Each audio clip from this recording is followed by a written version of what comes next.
How we doing, everybody? Welcome back to another episode of Wisconsin Sports on the Go with Trage. I'm your host, Trage.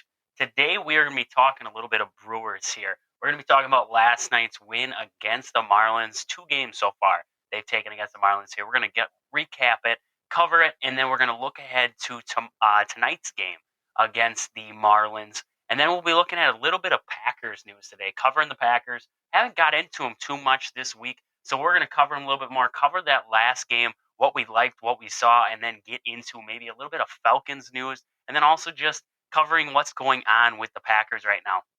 But with that, we're going to jump right away into the Brewers. 3-1 winners last night, a big win for the Brewers. Pitching was the factor in this one again. Freddie Peralta, another dominant start out of Freddie Peralta. 2 hits on the ball game for the Marlins there. Freddie gave up one of them, I do believe. 2 of them. 2 hits given up by Freddie Peralta, 1 earned run. It was the Luis Arias home run there in that first inning. That was the difference for the Marlins in the score column. And for Freddie Peralta on this one, 6 1/3 innings, 2 hits, 1 earned run, 9 strikeouts, 1 home run, giving up a solid effort from Freddie Peralta. Milner came in to follow him up, an inning and a third. No hits, no earned runs, no walks, 1 strikeout on the ball game. Uribe then came in for a third of an inning, 1 walk, 1 strikeout, and Devin Williams closed the door, 1 inning, 1 strikeout there for Devin Williams. So another dominant performance by this pitching staff and bullpen for the Brewers. In the game, Frelick led off for the Brewers, 1-for-4 effort from Frelick. Contreras had a big sac fly late in the game for the Brewers. Didn't have it on the hitting-wise for Contreras tonight, but came up big when the Brewers needed him with a sac fly. Other than that, the Brewers were kind of held quiet in this game. 5 hits in total. Donaldson, you guys know how I feel about Donaldson after yesterday's episode. Donaldson 2 for 2 on the ball game, a solo home run, and a single thrown out at second base, trying to extend it into a double in this one. 2 walks in total. So a 2 for 2 night for Donaldson. Monasterio came up with a 1 for 2 effort on the night. Just missed one off the barrel there for a home run. And Tyrone Taylor, 1 for 3 last night there for the Brewers.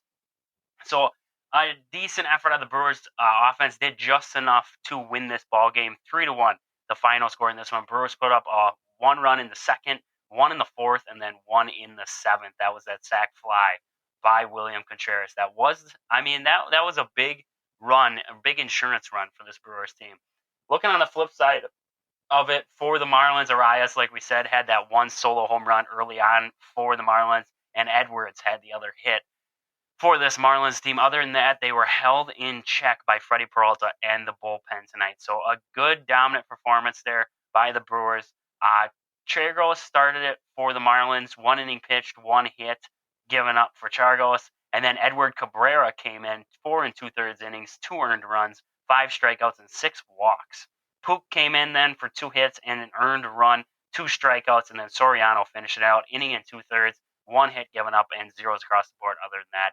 So this game decided by the pitching staff of the Brewers, kind of shut down that Marlins team and really was the difference in this one. Brewers moved to 81-63 on the season leading up into tonight's game. 6:40 start. Still not sure who's pitching for the Brewers. From the sounds of it, Colin Ray will be mixed in at some point. I don't know if they're going to go with the same kind of deal that the Marlins just went with last night. Start a bullpen guy, bring in Colin Ray to go the majority of it, and then go back to the bullpen again. I'm not sure how it's going to work out, but as of right now, the way that it's looking, Adrian Hauser is scheduled to start on Thursday for this Brewers team.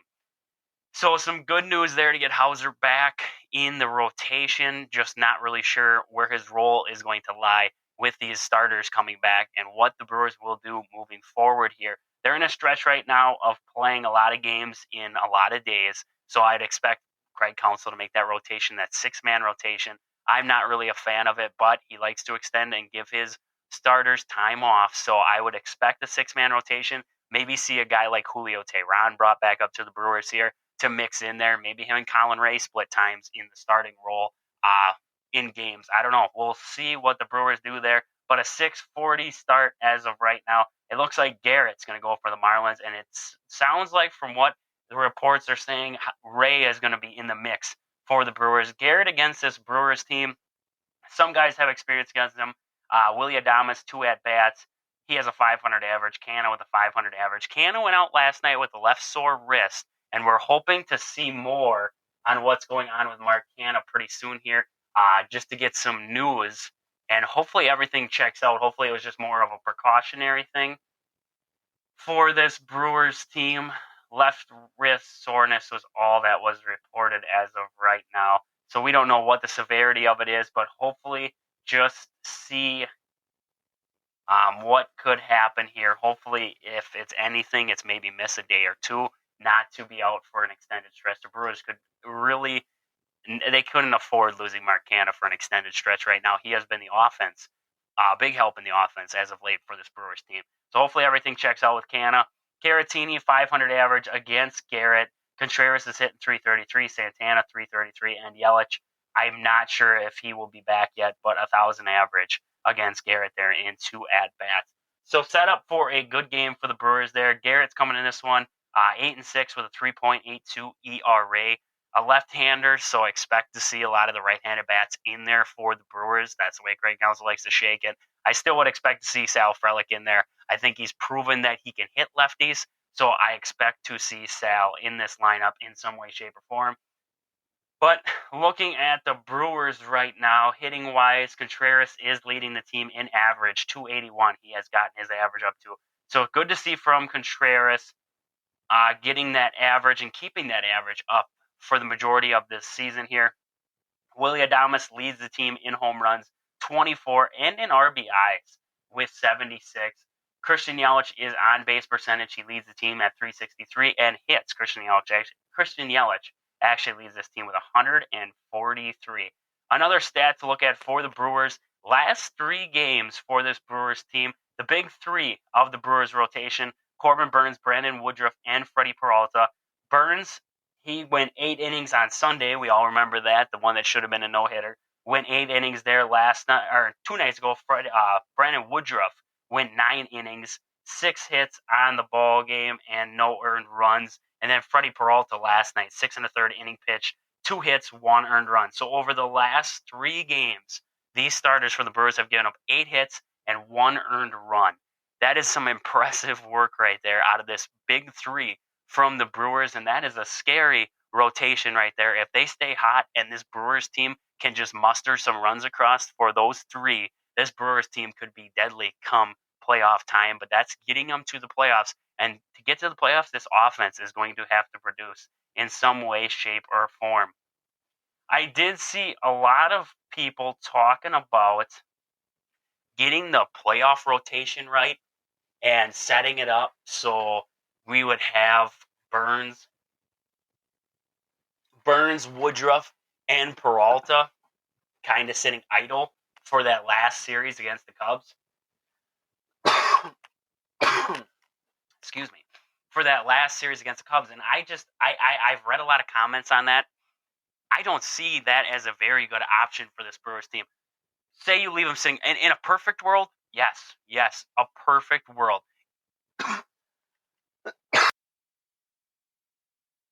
In a perfect world, you could say, okay, we're going to make the playoffs. This Cubs series doesn't mean a darn thing, and we can sit Burnes, Woodruff, and Peralta and not have to face the Cubs lineup or give them time off leading up into that playoff series. But I don't know if the Brewers are going to get to that point. I think that last series, I honestly think that last series is going to be for all the marbles. So if Craig Counsell aligns that pitching staff right now for a playoff run, he gets it. So that last series there, Burnes, Woodruff, and Peralta, if you're going to have any of them pitch, it's going to be on the first game, and it's going to be Peralta. That way, Burnes is ready for game 1 of a playoff series. If you set it up that way, and we get into game 162 against the Cubs, season is, we're tied. Now we're tied. And we have to send out Colin Ray or Adrian Hauser, every single person who has now said we should align the playoff roster or the rotation so that way come playoff times we have the big 3 out there right away. Every single person is going to come after Craig Counsell and say, why? Why didn't you start Burnes in that one? Why didn't you have Woodruff ready in that one? Because I was thinking like you guys were, and we should just align this playoff so that way we have them ready to go. You can't. You cannot set it up. So in a perfect world, yes, but right now, Brewers are sitting 3.5 games up of the Cubbies. You're looking at going down the stretch here, unless if the Brewers go on a hot streak and the Cubs start losing ball games, and you have a 5, 6, 7 game lead going into that last second to last series there, you're not going to mess around with this rotation, having it trying to be completely set up. You want it to be set up so it goes Burn, Woodruff, and Peralta in a row. That's where you want it to be set up. Now, if it comes playoff time and Burns can't start game one, but he can go for me in game three, that's okay. If I can have Peralta go game one, that's fine. I can get Peralta to go game one. If I can have Woodruff go game one, that's okay too. It doesn't have to line up Burns, Woodruff, Peralta. You can have a mix and match of those guys and give them days off. Some of these guys might have to pitch on short rest going into the playoffs there if you really need them. Back to when they had some ballsy pitchers out there and they would be pitching. Look at what CC Sabathia did when he came over in 2008 for this Brewers team. Did it not seem like CC Sabathia was pitching every day for the Brewers? It was like, turn on the game. Who's pitching for the Brewers? CC. Oh, I thought he just pitched yesterday. Yeah, he did. He's pitching today, too. Oh, how many is he throwing? 90? Oh, okay, he's fine. Hypothetical. But still, that's what the Brewers might have to do come playoff time. But you cannot.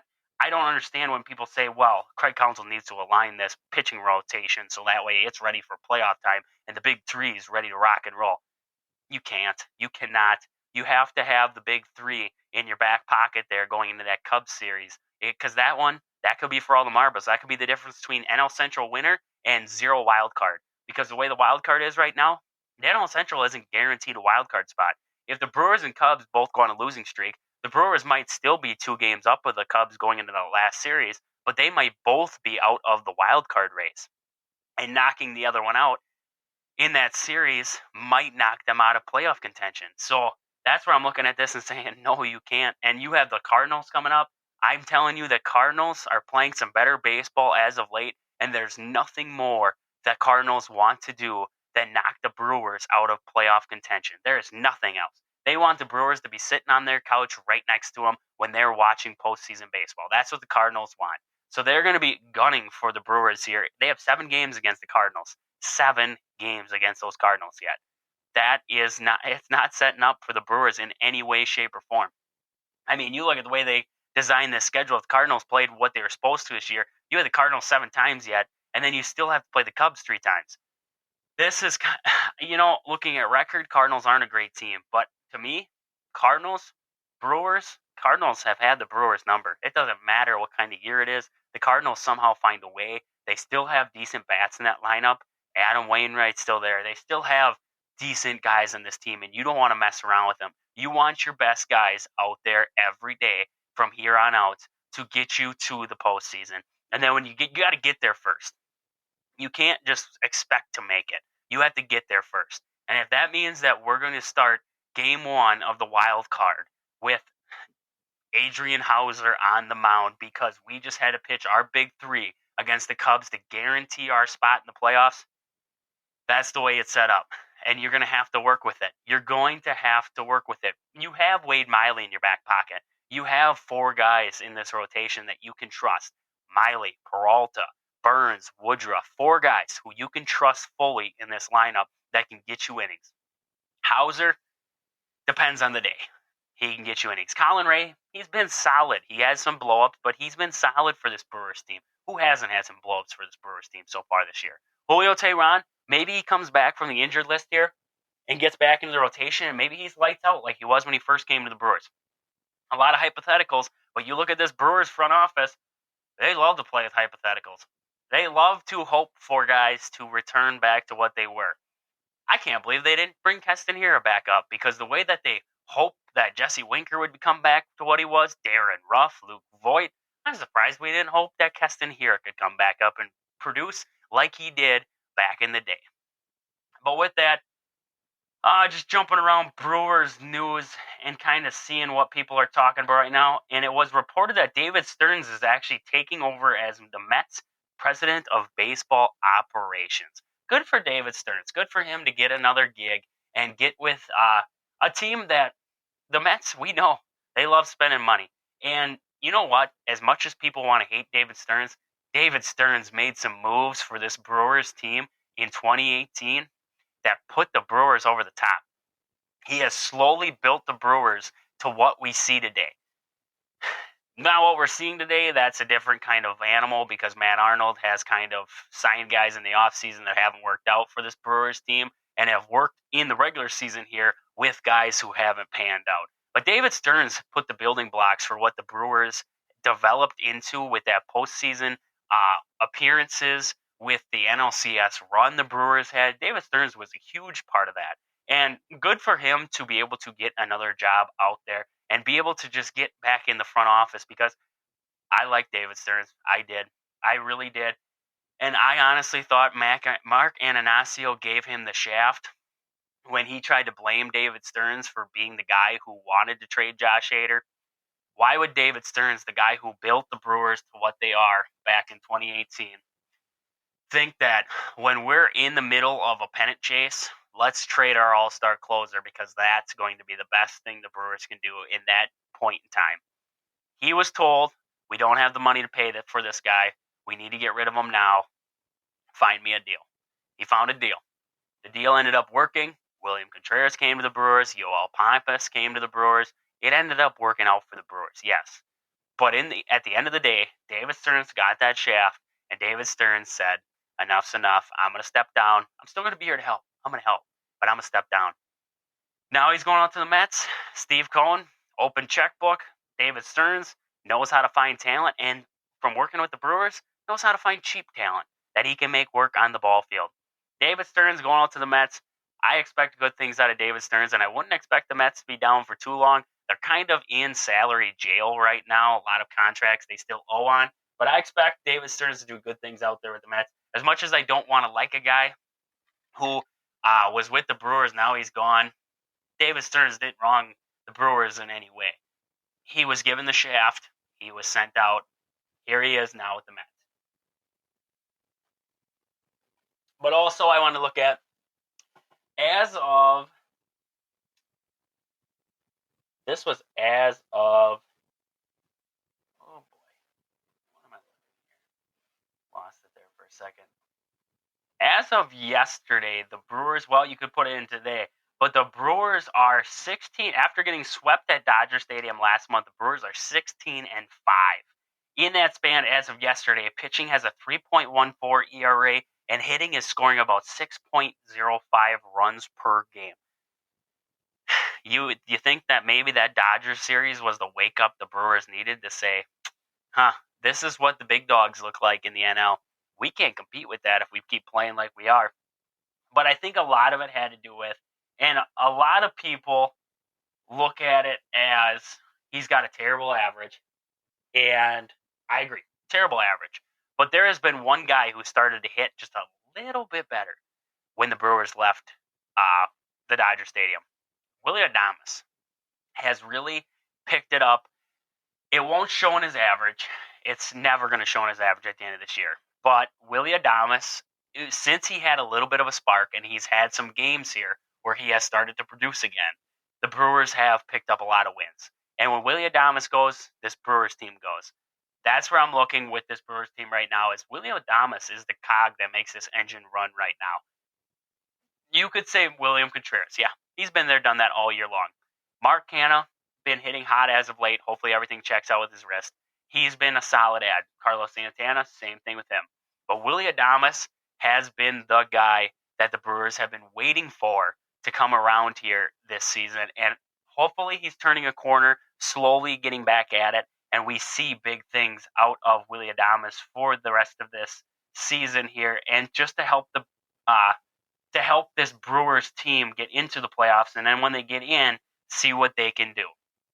But with that, I want to jump over into the Packers because we've talked enough Brewers. We're getting into the fall. We need to talk a little bit more Packers. Everybody saw Monday Night Football, Aaron Rodgers, sadly, and, I saw a lot of people say, well, who cares? It still sucks to see Aaron Rodgers go down the way that he did. 4 plays into his Jets career, tears his Achilles. It was a clean tear, they said. And I watched a video of it.